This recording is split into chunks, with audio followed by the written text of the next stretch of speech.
Je me suis demandé si je n'avais pas juste eu tort. Un imposteur. Un gamin de 22 ans qui n'avait en réalité aucune idée de comment les choses fonctionnent. Aujourd'hui, grâce à Israël c'est tout, c'est son pseudo. Israël c'est tout. Point final. Ne me posez pas de questions. J'adore, il a dit. Est-ce que vous pouvez faire une vidéo sur Mark Zuckerberg, s'il vous plaît? Ah, qu'est-ce qu'il est poli. Comment on pourrait refuser ça? Il a demandé ça il y a 3 jours sur la vidéo Tu es faible. Et du coup, aujourd'hui, on a le plaisir de vous présenter la vidéo de Mark Zuckerberg qui va vous rappeler qu'avoir un but, c'est bien, mais pas suffisant.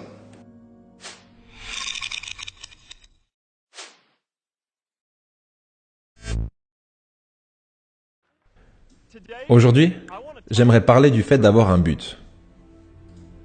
Mais je ne suis pas ici pour faire un speech standard sur comment trouver votre but. Nous sommes des millennials.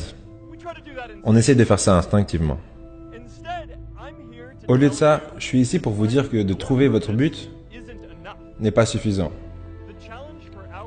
Le challenge pour notre génération est de créer un monde où tout le monde a le sentiment d'avoir un but. L'une de mes histoires préférées, c'est quand JFK est allé visiter le centre spatial de la NASA. Et il y avait un concierge qui tenait un balai. Il lui a demandé qu'est-ce qu'il faisait là, et le concierge lui a répondu « Monsieur le Président, j'aide à envoyer un homme sur la Lune ». Avoir un but, c'est avoir le sentiment que vous faites quelque chose qui est plus grand que vous-même. Que vous êtes nécessaire. Et qu'il y a quelque chose de meilleur qui vous attend et pour lequel vous pouvez travailler. Avoir un but, c'est ce qui crée le vrai bonheur. Et vous êtes diplômé à un moment où ceci est particulièrement important. Quand nos parents ont été diplômés, leur but se trouvait à travers leur travail, leur église, leur communauté. Mais aujourd'hui, la technologie et l'automation sont en train d'éliminer énormément de jobs. Le nombre de membres dans la plupart des communautés est en plein déclin. Et beaucoup de personnes se sentent déconnectées et déprimées. Ils essaient de combler un vide dans leur vie. En voyageant, je me suis assis à côté de plusieurs enfants et des jeunes détenus, des jeunes addicts à l'opium, et ils m'ont dit que peut-être que leur vie aurait été différente s'ils avaient eu quelque chose à faire. Un programme après les cours, ou un endroit où aller. J'ai rencontré des gens qui travaillaient dans des usines et qui savent que leur job ne reviendra pas. Et ils essayent simplement de trouver leur chemin pour aller de l'avant. Pour que notre société continue à aller de l'avant, nous devons faire face à un challenge de génération. Pas seulement pour créer de nouveaux jobs, mais également pour créer un nouveau sentiment de mission. Je me rappelle de la nuit où j'ai lancé Facebook depuis ce petit dortoir dans la maison de Kirkland. Je suis allé à Knox avec mon ami KX et je me souviens être en train de lui dire que j'étais enthousiaste à l'idée de connecter la communauté d'Harvard, mais qu'un jour quelqu'un connecterait le monde entier. Le truc, c'est que je n'aurais jamais cru que ça pourrait être nous. On était juste des collégiens. On ne connaissait rien à ce sujet. Avec toutes ces sociétés technologiques immenses et toutes leurs ressources, je suis juste parti du principe qu'ils le feraient. Mais cette idée était tellement claire pour nous. L'idée que les gens veulent être en contact. Donc on a continué à travailler sur ce projet, jour après jour après jour. Et je sais que beaucoup d'entre vous auraient votre propre histoire comme celle-ci. Un changement à faire dans le monde qui vous semble tellement évident que vous êtes sûr que quelqu'un d'autre va le faire. Mais ce n'est pas le cas. Vous le ferez.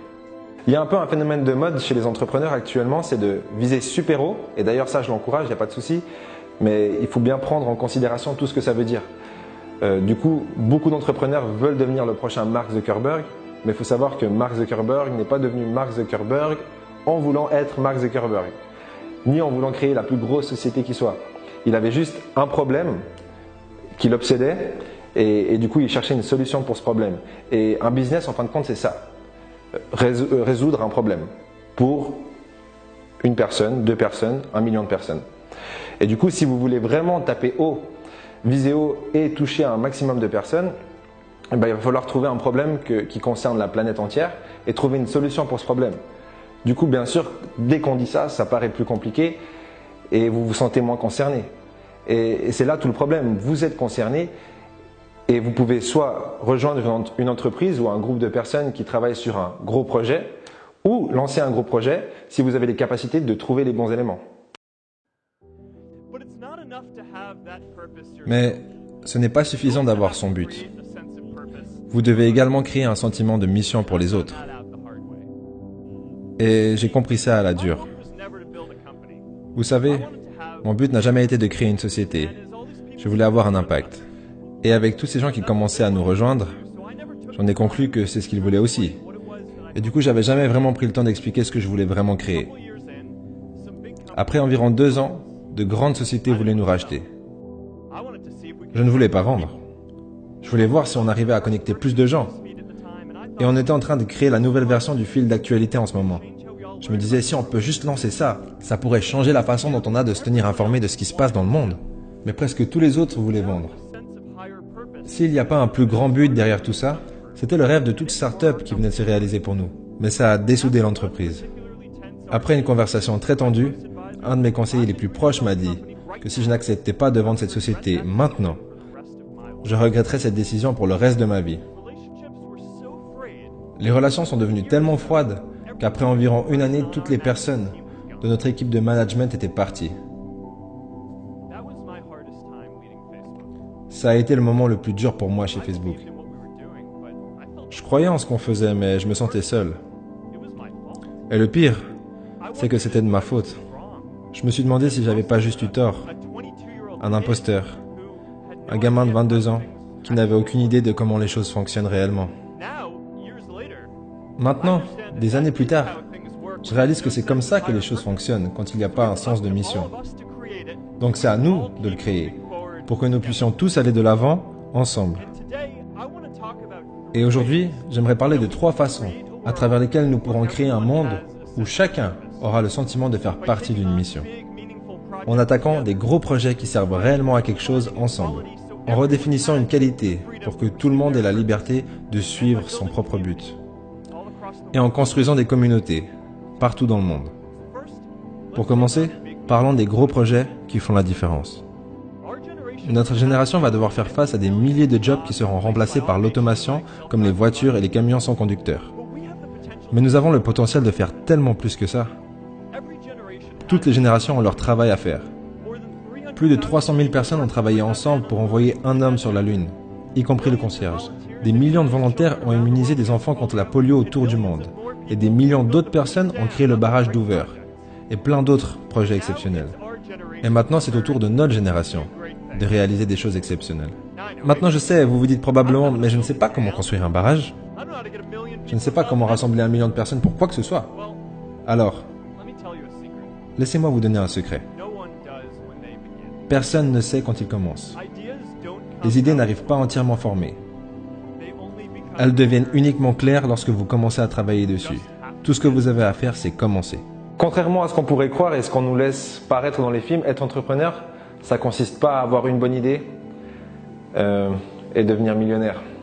Même si on parle comme ça dans la rue. Genre, ah tu sais, le gars qui a inventé le stylo Bic, en fait, il s'est élevé un matin et puis, pouf, il a créé le stylo Bic. Non, ça se passe pas vraiment comme ça en fait. C'est plutôt un tas d'idées et de mauvaises idées pour une idée parmi 100 mauvaises idées. Une bonne idée parmi 100 mauvaises idées. Et le concept, c'est comment est-ce que vous allez savoir quelle est la bonne idée? Eh bien, l'idée, ça va être d'exécuter le plus rapidement possible sur toutes ces idées et les crash tester sur la réalité, comme je dis, pour voir si c'est une bonne idée ou pas. Et on dit que c'est pas vous qui choisissez la bonne idée, mais c'est la bonne idée qui vous choisit. Et en fin de compte, il y a beaucoup d'entrepreneurs qui ont une idée et qui du coup qui la protègent. Ils en parlent même pas tellement qu'ils ont peur qu'on leur vole cette bonne idée. Mais ça ne marche pas comme ça. À part pour certains produits brevetés, mais globalement, c'est pas comme ça que ça marche. Ce qui compte, c'est l'exécution. C'est pas l'idée. Si j'avais dû tout savoir sur le sujet de connecter les gens avant de commencer, je n'aurais jamais créé Facebook. Les films qu'on regarde ont tout faux. L'idée de ce moment où vous crierez « Eureka !» est un mensonge dangereux. Cette idée nous donne l'impression d'être inadéquat, parce que ça nous donne l'impression qu'on n'a pas encore notre idée. Et ça retient les gens avec la graine d'une bonne idée de commencer à faire quoi que ce soit. Oh, et vous savez qu'est-ce que les films n'ont pas compris sur l'innovation aussi? C'est que personne n'écrit des formules mathématiques sur du verre, ok? C'est bon? C'est pas comme ça.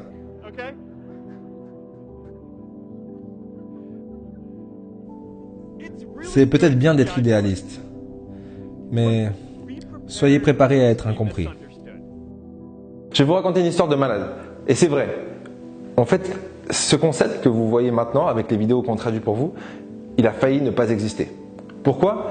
Parce que je me suis dit, sachant que Google investit dans l'intelligence artificielle, je me suis dit, c'était ces petites voix que j'avais dans la tête, ouais mais de toute façon, dans même pas quelques années, tout sera traduit avec une voix, ça sera parfait au niveau audio, pas seulement en sous-titres, et du coup tout ce que tu fais, ça servira à plus rien. Et du coup ça a repoussé le fait qu'on fasse ces vidéos-là, donc on aurait commencé plus tôt. Mais il a fallu 1 minute pour que je me réveille et que je me dise, mais va te faire foutre, c'est maintenant que ça se passe. Actuellement, Google n'a pas encore ajouté cette fonction, c'est pas au programme, donc pourquoi je ferais confiance à cette voix intérieure ou n'importe qui à l'extérieur? Ça peut être différent dans votre cas. Mais globalement, il y aura toujours quelque chose qui essaie de vous freiner. Et c'est un combat, enfin, on dit que le combat le plus dur, c'est celui qu'on mène avec soi-même. Et je pense que c'est vrai. Et au jour d'aujourd'hui, je suis hyper content de ne pas avoir écouté cette voix intérieure et de faire ces vidéos pour vous. Toute personne qui travaille sur une grande vision sera traitée de fou, même s'il finit par avoir raison. Toute personne qui s'attaque à un problème compliqué sera jugée coupable de ne pas tout comprendre, même si c'est impossible de tout savoir dès le départ. Tous ceux qui prennent des initiatives seront toujours critiqués d'aller trop vite, parce qu'il y aura toujours quelqu'un qui sera là pour essayer de vous ralentir.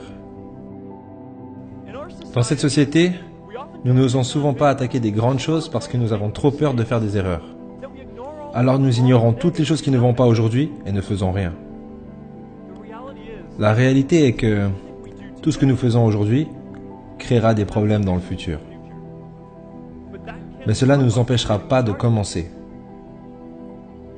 Alors qu'est-ce qu'on attend? C'est le moment pour notre génération de trouver quelque chose de bien à faire. Pourquoi pas stopper les changements de climat avant que notre planète soit totalement détruite? Et réunir des millions de personnes pour créer et installer des panneaux solaires.